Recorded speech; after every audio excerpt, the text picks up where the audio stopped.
మనుష్యరీత్యా ఆలోచించటం కాదు, దేవుని కోణంలో నుంచి ఆలోచించండి. దేవుని వైపు నుంచి ఆలోచించటం మొదలుపెట్టండి. ఒక తల్లి నా దగ్గరికి వచ్చి అంది, నేను విశ్వాసంలో 2 రకాల వాళ్ళని చూసా. ఆత్మీయ జీవితంలో కొంచెం పిల్లతనంగా ఉన్న వాళ్ళని చూసా, మెచ్యూరిటీ పర్సన్ కూడా చూశాను, మెచ్యూరిటీ ఉన్న పర్సన్స్ని. ఒక తల్లి నా దగ్గరికి వచ్చి ఏముందో తెలుసా, ఫలానా టైంలో ఫలానా దైవజనుడు అనేక మంది చేత నింద పాలవుతున్నప్పుడు నీవు అతని విషయమై స్పందిస్తావేమో అని నేను కనిపెట్టా. ఒకవేళ నువ్వు నోరు తెరిచి అతని విషయంలో న్యాయముగా స్పందించకపోయినట్లయితే తప్పకుండా నేను నిన్ను వెంబడించటం మానేసేదాన్ని అంది.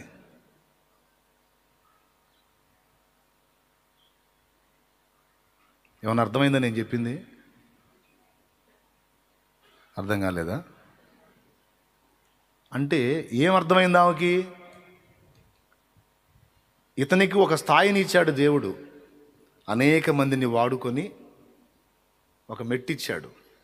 ఆ మెట్టులోకి వెళ్ళిపోయి వీడు తన ఘనతని తన స్వార్థాన్ని ఆలోచించుకుంటాడా, లేకపోతే తను ఆ మెట్టుకు వెళ్ళడానికి ఎవరెవరిని దేవుడు వాడుకున్నాడో వారి ఎడల కృతజ్ఞత చూపుతాడా, వారి విషయంలో దైవిక ప్రేమని కనపరుస్తాడా, లేకపోతే అమ్మో ఏది స్పందించినా మనకు డ్యామేజ్ అయిద్దని తన భద్రత కోసం సైలెంట్గా ఉంటాడా? ఎంతమందికి అర్థమైంది ఇప్పుడు నేను చెప్పిన పాయింట్? అర్థమైతే చెయ్యొద్దు. హల్లెలూయా, హల్లెలూయా. ఇది నేను మీకెందుకు చెప్తున్నానో తెలుసా? రేపు మిమ్మల్ని దేవుడు ఎలా దేవుడు చెక్కుతాడో, ఏ స్థితికి తీసుకెళ్తాడో. నేను నాకు ముందున్న దైవజనులకు నమ్మకంగా ఉంటే నా బిడ్డలు నాకు నమ్మకంగా ఉంటారు.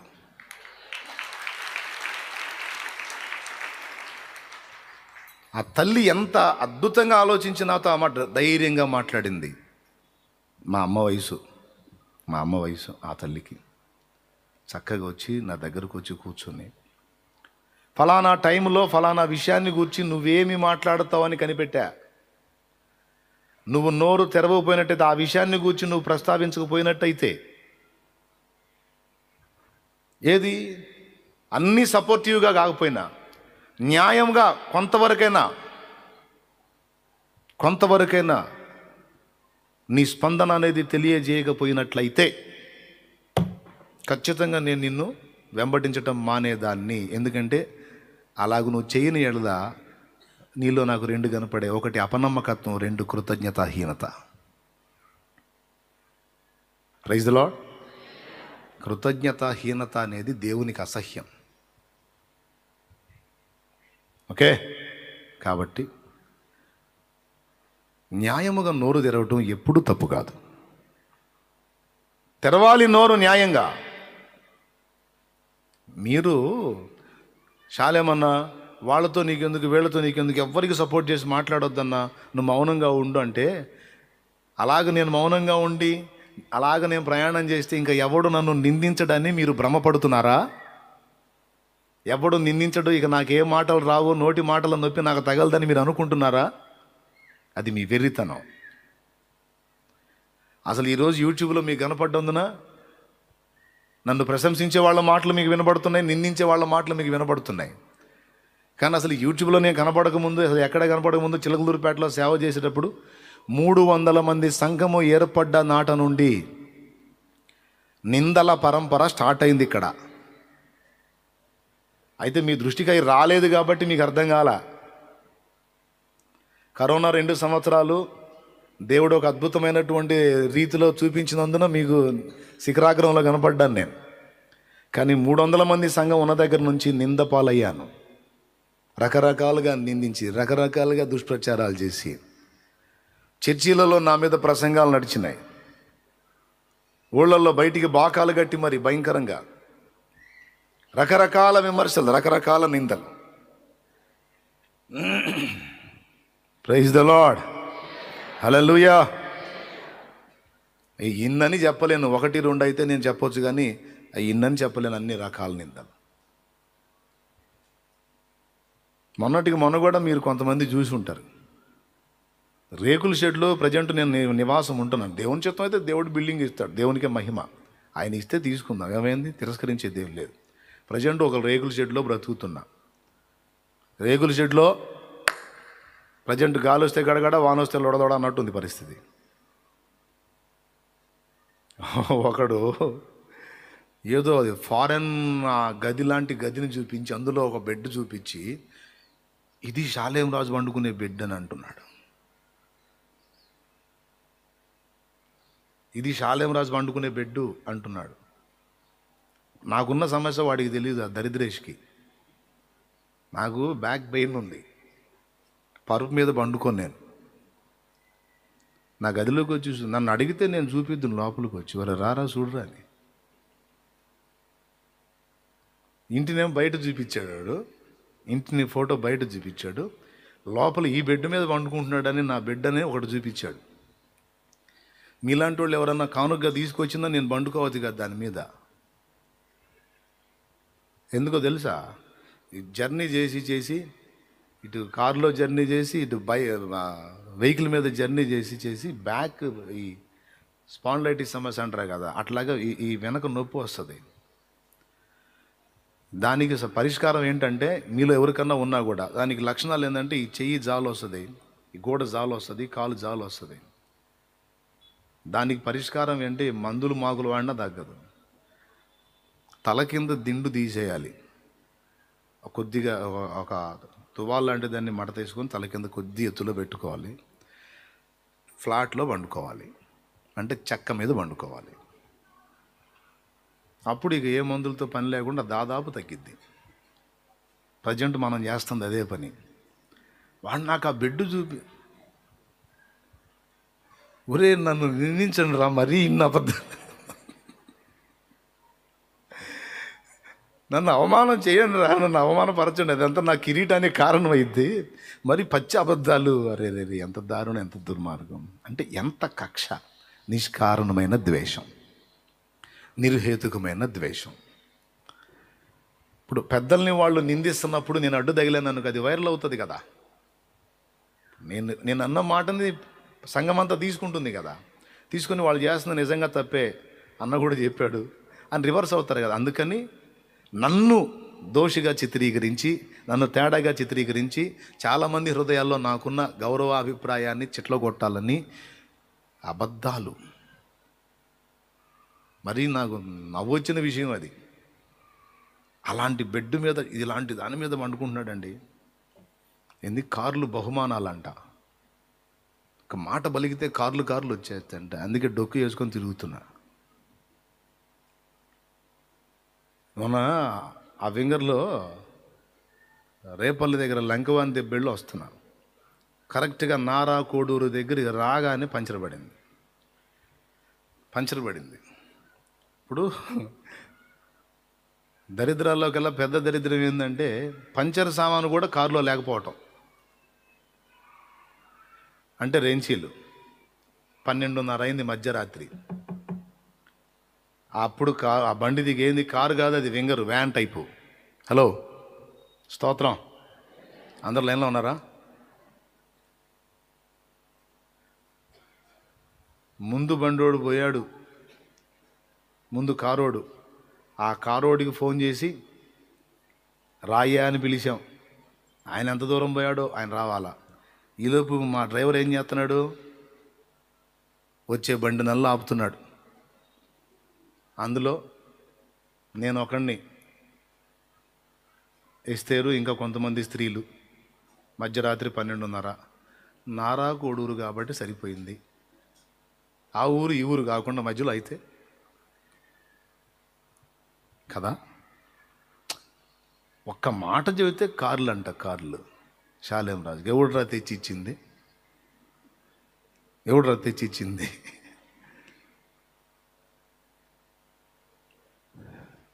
నాకు కలిగిన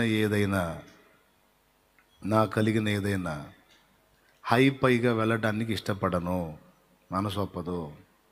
ఏదన్నా ఒక అడుగు వేసినా, ఒకవేళ తీసుకున్నా, అన్నీ దృష్టిలో పెట్టుకొని అడిగేస్తా.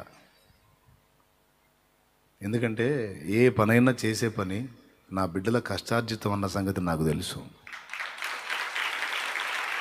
వాళ్ళ రక్తం చెమటగా మార్చి కష్టపడి తీసుకొచ్చి నా చేతికి ఇస్తారు. ఏదన్నా ఇస్తే దాన్ని ఎలా వాడాలో, ఎవరి క్షేమం కోసం వాడాలో, ఎంతవరకు యూజ్ చేయాలో, ఏ విధంగా చేయాలో అంతా తెలుసు. వీళ్ళకి కాదు నేను చెప్పాల్సిన లెక్క, పెద్ద ఆయనకి చెప్పాలా. ఎవరికి తెలుసు ఇక్కడ నేను ఎవరికి చెప్పాలి లెక్క? పెద్ద ఆయనకి చెప్పాలి. అందుకే గుండెల్లో ఆ భయం పెట్టుకుని నడుస్తా. అబద్ధాలు, నిందా ప్రచారాలు చేసి నేమ్ని డ్యామేజ్ చేసి, షాలేం రాజు అనేవాడు టపా టపా టపా అందరినీ క్రాస్ చేసుకుంటా వన్లోకి వెళ్ళే అవకాశం ఉంది కనుక వీడిని ఖచ్చితంగా పడగొట్టాల, ప్రజలందరి దృష్టిలో నెగిటివ్గా చిత్రీకరించాలని ఎన్ని కుస్తీలు పడుతున్నారు. నేను ఒక వింత సంగతి చెప్పనా? అలా చేసే కొద్దీ దేవుడు నన్ను ఎవరికి బయలుపరిచాడో వాళ్ళకి నా మీద ప్రేమ ఎక్కువైపోయింది. ఆ దరిద్రులుగా తెలియట్లే, ఎక్కువైంది, తక్కువ కాదు. ఇంకా ఏమనుకుంటారో తెలుసా? అన్నం చూసావు ఎంత అన్యాయంగా ద్వేషిస్తున్నారు అని ఇంకా నా మీద జాలి, కనికరం, ప్రేమ ఎక్కువైంది. అంతా కలిసి నా మంచిగా తెస్తాడు దేవుడు. ఎందుకంటే నేను చేసే క్రియ, వేసే అడుగు దేవుణ్ణి ముందు పెట్టుకొని వేస్తా. ఒక నోరు తెరిచి మాట్లాడాలంటే ఖచ్చితంగా దేవుని ఆలోచనను అనుసరించే వేస్తా. నోరు తెరువు అని దేవుడు నోరు తెరవమన్న ఘట్టంలోనే నోరు తెరుస్తా. ప్రతిసారి నేను నోరు తెరిచి ఏది పడితే అది మాట్లాడనుగా. ఎందుకంటే నన్ను నడిపిస్తున్నవాడు ఆయన. కొన్నిసార్లు మీరు మాట్లాడండి అన్నా మాట్లాడను, కొన్నిసార్లు మౌనంగా ఉండండి అన్నా మాట్లాడతా. అది నువ్వు చెబితే వినను నేను, ఆయన చెప్పాలి. యేసు ప్రభు తన సిలువని దేవుని కోణంలో నుంచి చూశాడు, పేతురు మానవ కోణంలో నుంచి చూశాడు. దేవుని కోణంలో నుంచి చూసిన ప్రభు ఏమో సిద్ధపడి ముందుకెళ్తుంటే, మానవ కోణంలో నుంచి చూసిన పేతురేమో వద్దొద్దు, నీకు అది దూరం అయిపోవాలి, నీకొద్దు, నువ్వు ఇప్పుడు బాగున్నావు, ఇంతే ఉండు, ఇంతే ఉండు, ఇంతే ఉండు. నా సన్నివేశాన్ని కూడా పక్కా సూటబుల్ అయింది. నీ విషయాలన్నిటికీ కూడా ఇదే వర్తిస్తుంది, గుర్తుపెట్టుకో. దేవుడు నీ జీవితంలో జరిగించే కార్యాలు కొంతమందికి అర్థం కావు. వాళ్ళు నీకు సలహాలు ఇస్తుంటారు, అదొద్దు నీకు, ఇదొద్దు నీకు, అట్లొద్దు నీకు, ఇట్లు వినొద్దు. దేవుడు ఏం చెప్తున్నాడో అది విను. హల్లెలూయా. దేవుని కొరకు నువ్వు వేసే అడుగుల్లో, దేవుని చిత్తము నెరవేర్చడానికి నువ్వు చేసే ప్రయత్నాల్లో, దేవుని సంకల్పం నెరవేర్చడం కోసం నువ్వు తీసుకునే చర్యల్లో కొంతమంది ఖచ్చితంగా అడ్డు తగులుతారు నీకు. లక్ష్య పెట్టొద్దు. దేవుడు ఓకే చేశాడా లేదో ఒక్కడు చూసుకో. దేవుడు ఆమోదిస్తాడా లేదో ఒక్కడు చూసుకో. దేవుడు సంతోషిస్తున్నాడా లేదో ఒక్కడు చూసుకో. దేవుడు ఒక్కడు నిన్ను బట్టి తృప్తి చెందితే ప్రపంచమే నీ ముందు సాష్టాంగపడిద్ది. తెలియక కొన్ని దినాలు నిందించినా, తృణీకరించినా తర్వాత మొత్తాన్ని తెచ్చి నీ ముందు బోర్ల పడేటట్టు ఆయన చేస్తాడు. యేసయ్యే చెప్పాడు. ప్రకటన గ్రంథం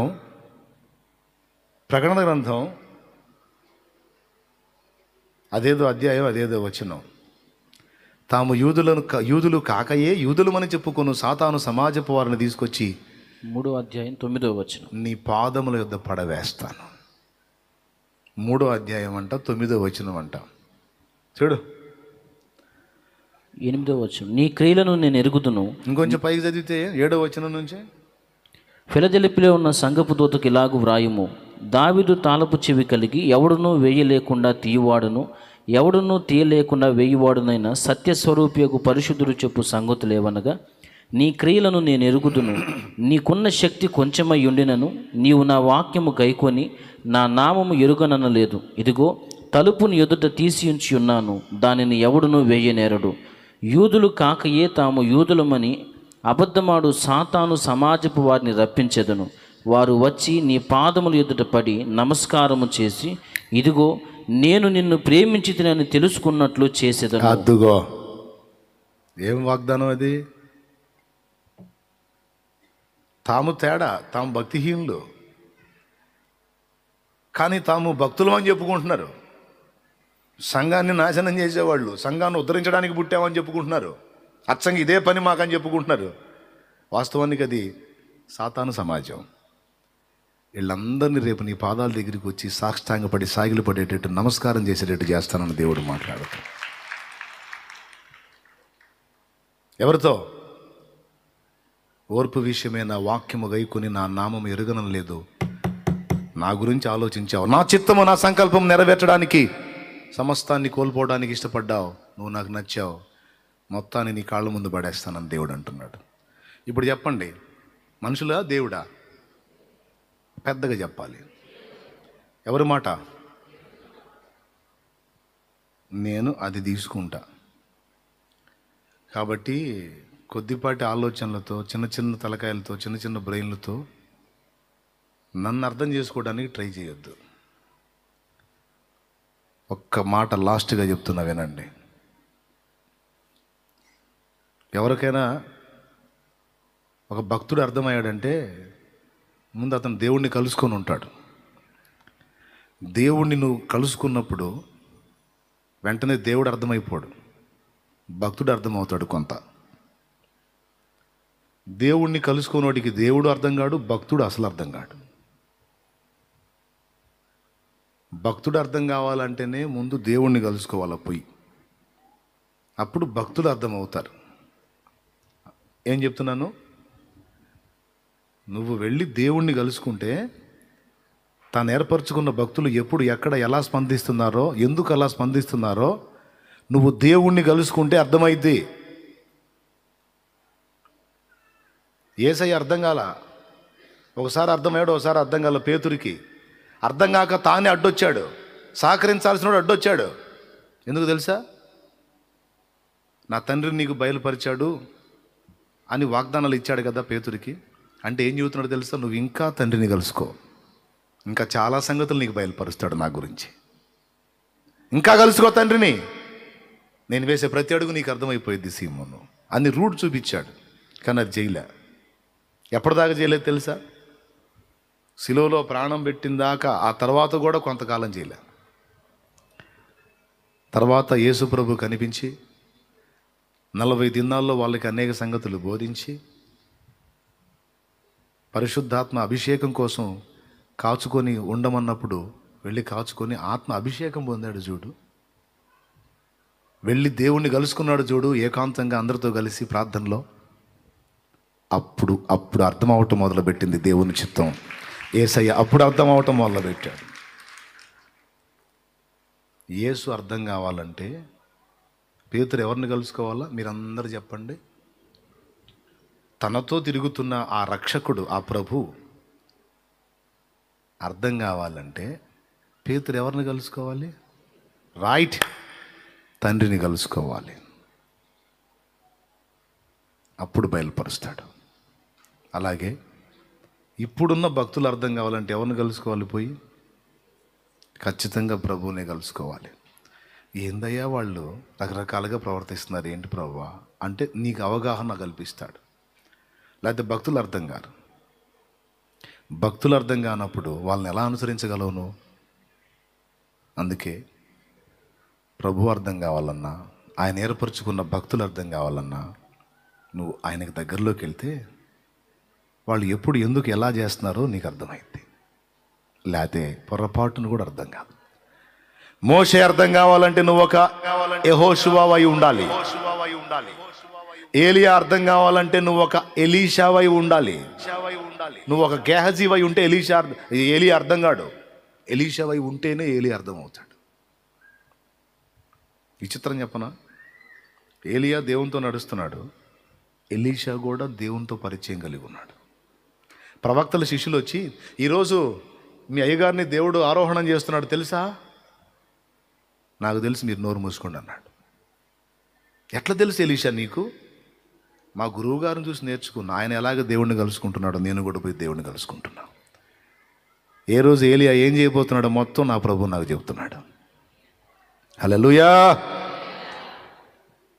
మోషే అడుగులు కదలికలు నీకెట్లా తెలిసే యెహోషువ? గుడారంలో వచ్చి ఆయన ప్రభువుతో మాట్లాడి వెళ్ళిపోతున్నాడు. కానీ నేనైతే ప్రభువుతో మాట్లాడడానికి నేను కూడా పర్సనల్గా దేవుణ్ణి కలుసుకుంటున్నా. అందుకే మోషే అడుగులు నాకు అర్థమయ్యాయి. స్తోత్రం. మీ అందరి కోసం నేను ప్రార్థన చేస్తాను. ఈరోజు నేర్చుకుంటే దేవుణ్ణి కలుసుకోవటం నేర్చుకోండి, దేవుని దగ్గర తెలుసుకోవటం నేర్చుకోండి.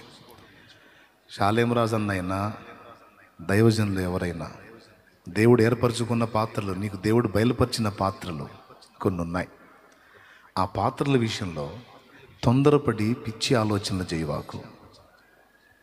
వాళ్ళని దేవుడు ఏర్పరిచింది నిజమైతే, పిలిచింది నిజమైతే, అది నీకు స్పష్టమైతే, వాళ్ళు ఎక్కడ నోరు తెరిచి ఎలా మాట్లాడాలో, ఎక్కడ ఎలా స్పందించాలో కూడా దేవుడు తన అధ్యక్షతలోకి తీసుకుంటాడని గ్రహించు.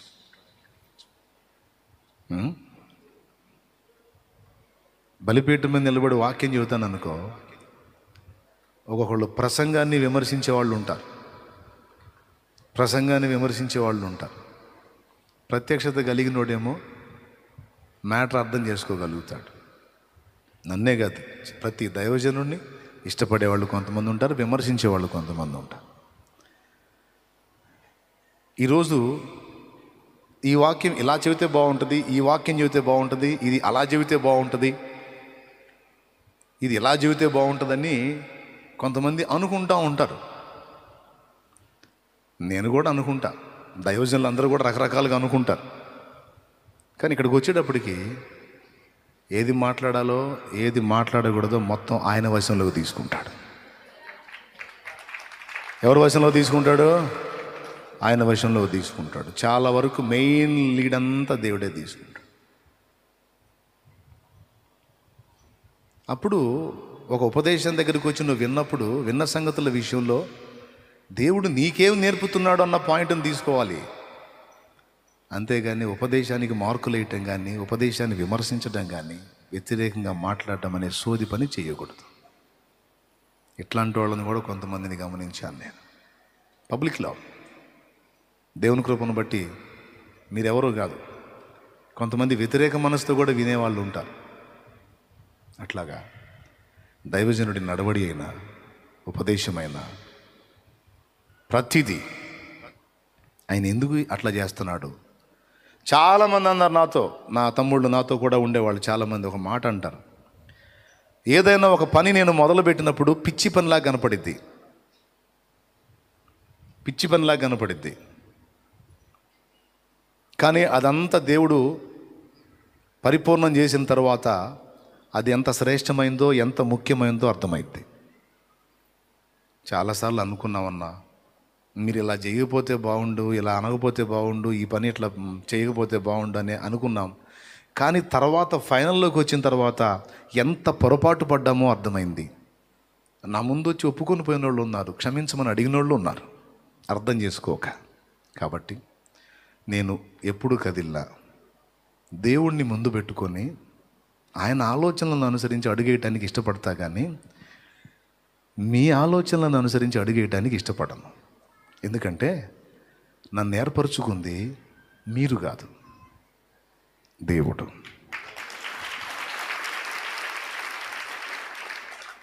మీ మధ్య నన్ను నిలబెట్టి వాడుకుంటుంది మీరు కాదు, మీకోసం దేవుడు.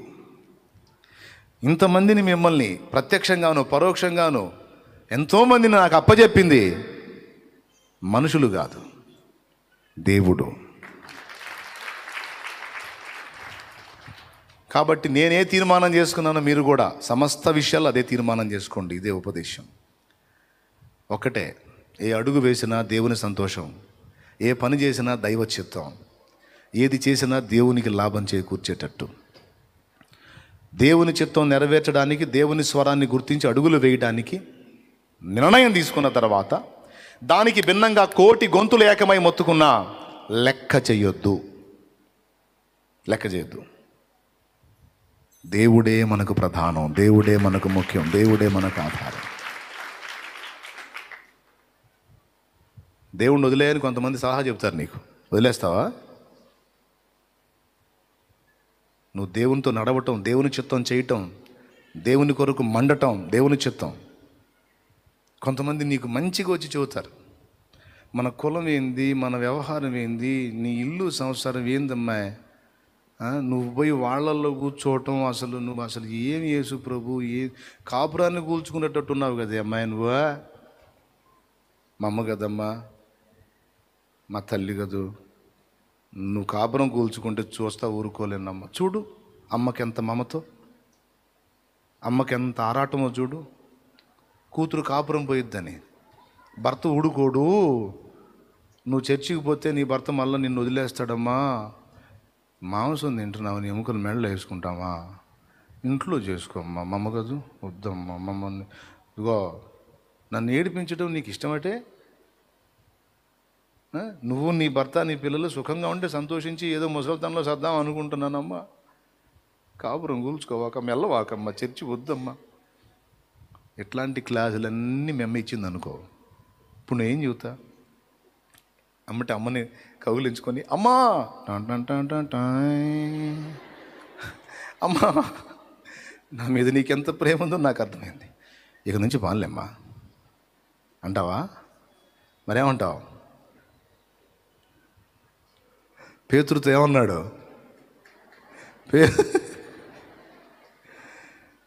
పేతురు చెప్పింది యేసయ్య క్షేమాన్ని కోరా కాదా?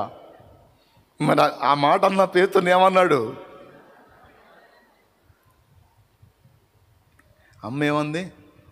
భర్తమ్మ, పిల్లలమ్మ. నిజమే. ఎన్నేళ్ళమ్మా?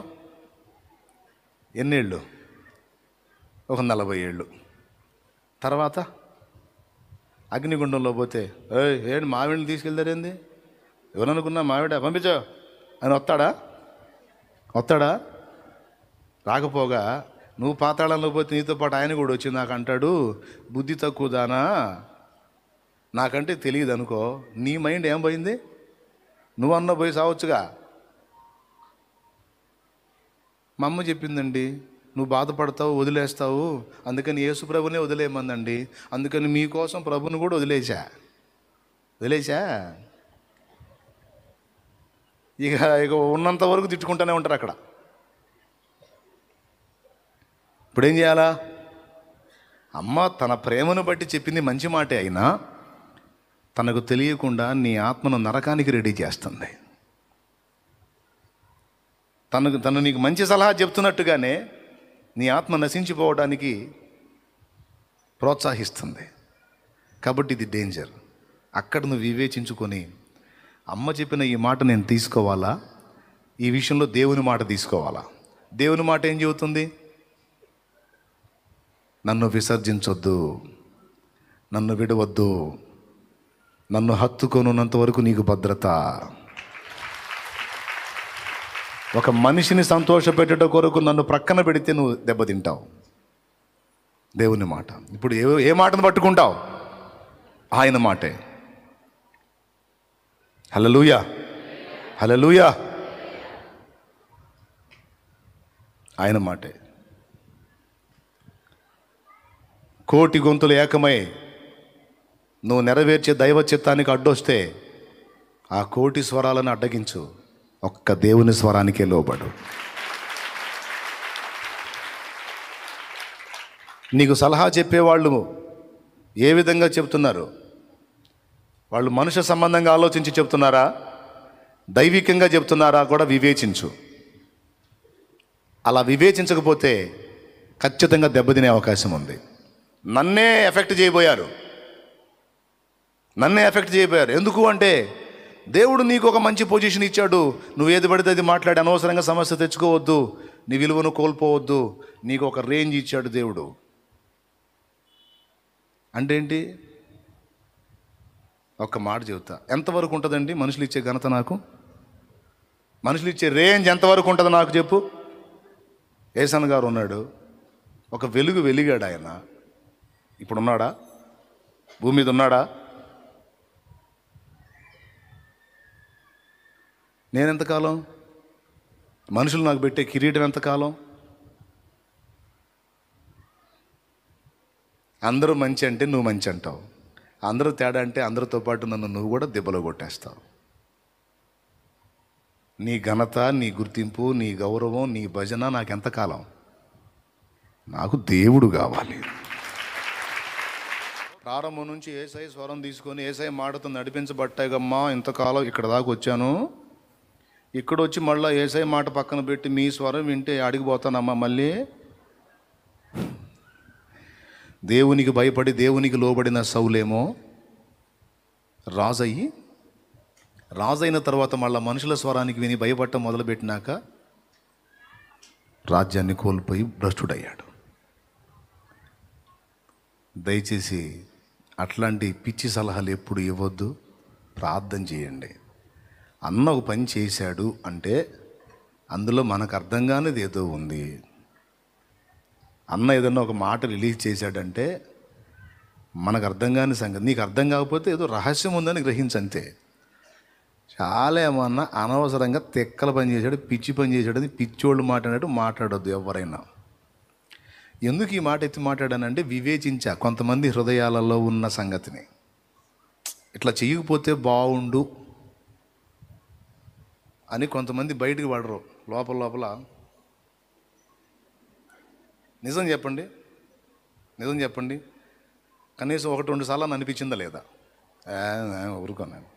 ఎవడన్నా నన్ను విమర్శించేవాడు, నిందించేవాడు నీకు తగిలినప్పుడైనా సరే, ఈ దరిద్రుడు ఎట్ట మాట్లాడుతున్నాడో, అసలు అనవసరంగా కలిగించుకున్నాడు అన్న అనిపించలేదా? ఇదిగో అన్న నాకు యథార్థంగా అనిపించింది అన్న అంటే చేయొద్దు. ఇట్లా కాదు, మిమ్మల్ని యథార్థవంతుల లెక్కలో రాసుకుంటాడు దేవుడు. రైట్, ఇప్పుడు క్లారిటీ వచ్చిందా? దేవునికి మహిమ కలుగును గాక. యేసయ్య పలికిస్తేనే ఒక మాట. ప్రైజ్ ది లార్డ్, హల్లెలూయా. లేండి పైకి లేండి, ఇంకా పైకి లేండి. నేనే అర్థం కాలేదు మీకు సరిగ్గా, ఇంకా దేవుడేం అర్థం అవుతాడండి? దైవజనుడే అర్థం కాలేదు, ఇంకా ఆయనేం అర్థమవుతాడు?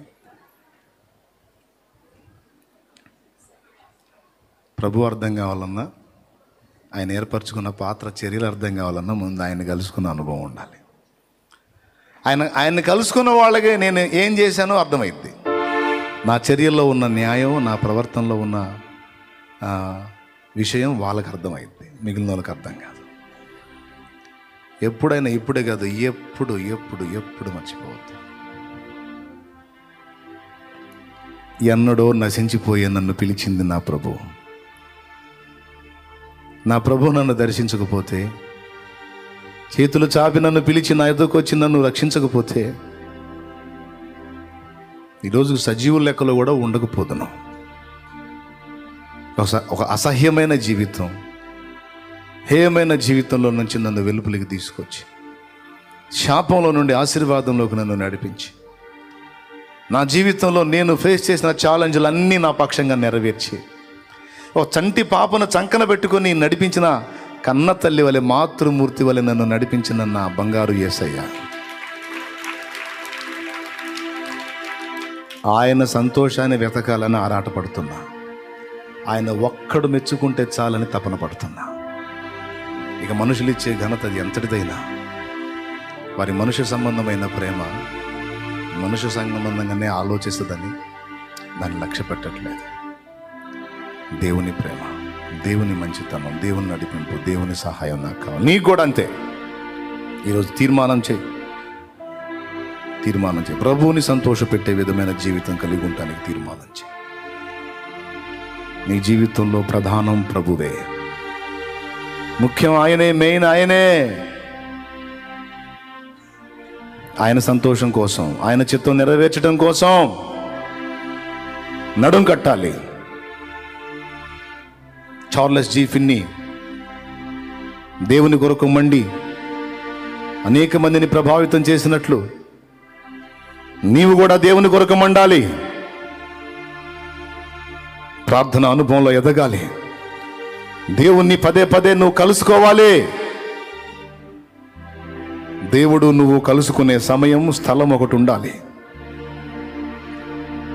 ప్రభువు నువ్వు మాట్లాడుకునే ఒక ప్రదేశం ఉండాలి. ప్రత్యేకంగా అది ఏర్పరచుకో. నా ప్రార్థన నా దేవుడు విన్నాడు. చార్లెస్ జీ ఫిన్నీ దినాల్లో నువ్వు కదిలినట్టు మా దినాల్లో కూడా కదలవా ప్రభు అని ప్రార్థించినప్పుడు, ప్రార్థన, కన్నీరు, విజ్ఞాపన, ఏకాంతములో ఏకాకినై నా ప్రభుతో కూర్చొని ఒంటరిగా చేసిన ఆర్తధ్వనులు, చేసిన విజ్ఞాపనలన్నీ నా ప్రభు విన్నాడు. ఒక్కటి కూడా వదిలిపెట్టలేదు, ఒట్టిగా పోనీలేదు. ఆయన దినాల్లో రగిలించిన ఉజ్జీవాన్ని ఈరోజు మన దినాల్లో కూడా మనం చూడటానికి దేవుడు అవకాశాలు ఇచ్చాడు. దొంగలు మారారు, హంతకులు మారారు, వ్యభిచారులు మారారు, వేశ్యావృత్తిలో బ్రతికేవారు మారారు, డాన్సర్లు మారారు. ఇజ్రాయెల్కు బాప్తీసం ఇచ్చాను, ఇజ్రాయెల్ మారారు. డిపార్ట్మెంట్లో పోలీస్ డిపార్ట్మెంట్కి చెందిన గొప్ప గొప్ప వ్యక్తులు మారారు. ఎంతోమంది జీవితాలు వెలిగించబడ్డాయి. నిజమునకు దేవుడు కాని వాటికి మొక్కే వాళ్ళు ఎంతోమంది ఈరోజు మారి వేల కొలది ఆత్మల రక్షణలోకి వచ్చారు. చార్లెస్ జీ ఫిన్నీ ప్రార్థన విని ఆయన్ని మన్నించిన దేవుడు నా విషయంలో కూడా నాకు సహాయం చేసి అలా నిలబెట్టాడని ధైర్యంగా చెప్పగలుగుతాను. నీ విషయంలో కూడా నీకు అంతే చేయగలడు ఆయన. నువ్వు కలుసుకోవాలి ఆయన్నే, ఆయన ప్రత్యక్షత పొందాలి, ఆయన ప్రభావంతో నింపబడాలి. ప్రభువా, నా బిడ్డలందరికీ ఆ కృప నీకు, నీ సన్నిధిని అనుభవించాలి, నీ సహవాసాన్ని అనుభవించాలి, నీ సామీప్యాన్ని అనుభవించాలి, నీతో అంటు కట్టబడాలి. ఎప్పుడో ఒకసారి ప్రత్యక్షత పొందినట్టు కాదు, ప్రతి అడుగులో నీ ప్రత్యక్షతను గుర్తించే నడక నేర్చుకోవాలి, అడుగులు వేయాలి. నా బిడ్డలందరిని అలా సిద్ధపరచు. ఎవరిని బలహీనులుగా అల్పులుగా ఉండనియొద్దు. ఎవరెవరిని ఏ విధంగా వాడుకొననించావో బిడ్డలందరిని అలాగున నీ కొరకు వాడుకో. చార్లెస్ జీ ఫిన్నీని మండించిన దేవా, నన్ను నా బిడ్డల్ని కూడా మళ్ళొక్కసారి మండించవా, నన్ను నా బిడ్డల్ని మళ్ళొక్కసారి వెలిగించవా. ఇక్కడ ఉన్న బిడ్డలు, లైవ్లో వీక్షిస్తున్న బిడ్డలు, తర్వాత చూసే బిడ్డలు అందరినీ మండించమని యేసుక్రీస్తు ఘననామమున ప్రార్థించి జవాబు పొందామని నమ్ముచున్నాం తండ్రి. ఆమెన్.